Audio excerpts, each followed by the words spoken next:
Now the 49ers.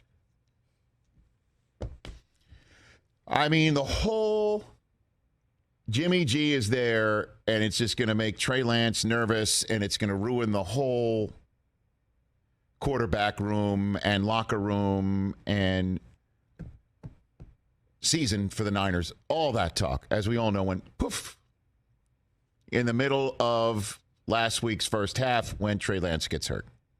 And the whole idea, certainly with the Niners winning, is like, okay, now it's just going to be Jimmy G and the Niners, just like last year, and this team is going to go on a deep run because Jimmy G is much better than Trey Lance and much more efficient and much more veteran, and the locker room believes in him, and he took the team to the NFC Championship game last year, so on and so forth. But what we saw last night from Jimmy G and the Niners on offense is exactly why we were wondering how Jimmy G could push Lance and create a problem if he gets in the game, because he will be more veteran than Lance, and we will see the ball come out in ways that Lance did not have it leave his hand and get into the hands of, say, like somebody named Deebo Samuel, who, as we know, had a terrific game last night.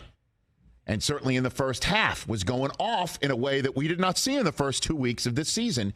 And last year, what we saw over the last 2 years from Deebo Samuel to earn the contract that he got in every way possible is because Jimmy G was the guy throwing him the ball last year.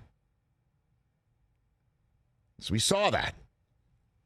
And then we also saw from Jimmy G the exact reason why they traded all those picks to go get his replacement. Just shooting you straight.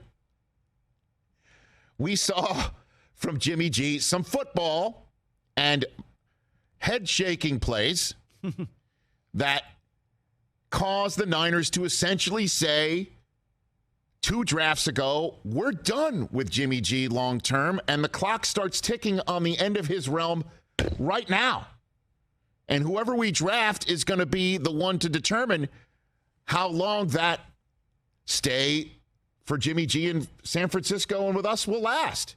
And it turned out to be a kid who was very green in Trey Lance, and they didn't have to make that move at the starters role last year, and decided this year was the end because Jimmy G plays football at the quarterback position on occasion so erratically, so mistake-prone, that they just can't live with him anymore. I've never seen somebody step out of the end zone like Jimmy G did, fading back to pass, and you might sit there and go, oh, wait a minute. Dan Orlovsky did it. As a matter of fact, Tirico mentioned Orlovsky's name immediately, and Orlovsky sent out a freedom-like tweet as if he was William Wallace on the spot that went instantly viral, and why not? So, yes, I have seen that before, but Dan Orlovsky didn't throw a pick six on that play either. I've never seen somebody step out of the end zone to create his own safety, and it's the better result than the actual play that resulted. It saved them 4 points. That's a first. That's a first. It was actually better for San Francisco that he stepped out, because if he didn't, it would have been a pick six. They would have lost the lead on the spot instead of forcing the Broncos to force us to continue to watch them on offense to try and score points. I'm telling you, man, this is exactly why they wanted to move on from Jimmy G. And then Trent Williams goes out and gets hurt, which was significant, to say the least, because he's the, an all-pro at the left tackle for a reason and going to the Hall of Fame for a reason. Yeah. But then Jimmy G has a chance to win the game late. Did he no-look that pass over the middle? I don't think he was looking directly at it. He flung it over the middle, and Kurt Warner will always tell you on game day morning that Jimmy G's biggest mistakes are between the hash marks, and he did it again last night.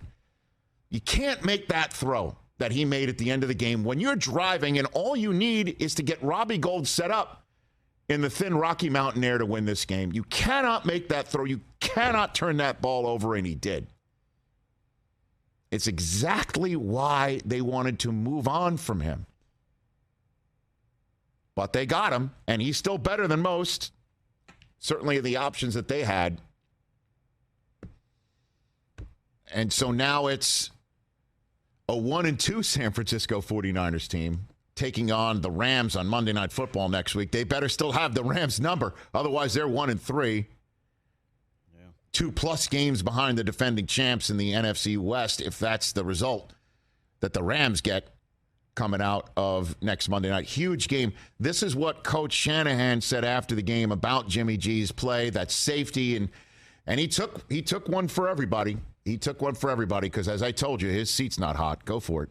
I mean, that was a tough situation I put him in. That unblocked guy coming. Wish we'd had time for the big play and could have ditched it. But it was a tough situation I put him in. How would you evaluate the way Jimmy played today? I thought he played real well in the first half. I mean, I thought he made some plays, hit the ones that were there, and then made some that weren't there. In the second half, I don't think anyone on offense did good, including myself. I mean, we didn't really get into rhythm the whole time, and our defense did a hell of a job keeping us in there, but we weren't able to get it going. Defense looks great, don't they? Yeah, oh, my looked gosh. really good yesterday, yeah. I mean, certainly when they're getting away with trips like Nick Bosa did. Boy, that shot that Bosa had of That's looking completely reviewable. guilty. It's got to be reviewable. I know. It really hurt the Broncos to kick off the second half that way. But the defense looks terrific. Boy, how great is Fred Warner? He's everywhere. Oh, God, I love watching him play. Everywhere. So, look, Niners defense, you're looking good. Jimmy G's just got to get rid of those mistakes. Got to get rid of those mistakes. And Kyle Shanahan took the heat for the play calling on the safety and the way things are going in the second half. We've all got to be better. So I'm telling you, his seat's not hot in San Francisco. It's not even close to lukewarm. Ooh, I don't know. It's not. I don't know about that. It is not. It is not. I have another poll question idea. Who's hot? Whose seat is hotter? No. Okay. Who's more off the hook for their thing? Orlovsky, now that Jimmy G ran out of the end zone. Or me for... Or you, because App State beat Texas A&M. Let me explain to you, I'm going Chris. to lose that 100 to 0, but still a great one. So Well, Dan, no. Rich, You might or not, neither. Rich. I'm going to put neither on there. Because like I told you this morning, Brock, when Michigan is not off the Appalachian neither. State Yeah, hook. neither. Dan Orlovsky's not No, off I mean, of the Dan running out of Orlovsky stepped out of bounds, and No, Michigan he didn't still step- lost to Appalachian State. Jimmy G but stepped- others have now done it more recently, so yes. No, Rich. Jimmy But G actually, stepped there's out. a fourth choice. Excuse Orlovsky me. ran. Fourth choice, but Different. none?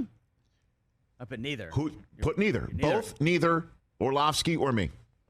Neither. That's my vote. Okay, I got Yeah, we're both off the hook. Now you're not. All right, hold on. Stop. I'm going to hit both. At least there'll be one as soon as you tweet this out at Rich Eisen Show. I'll hit it with a retweet.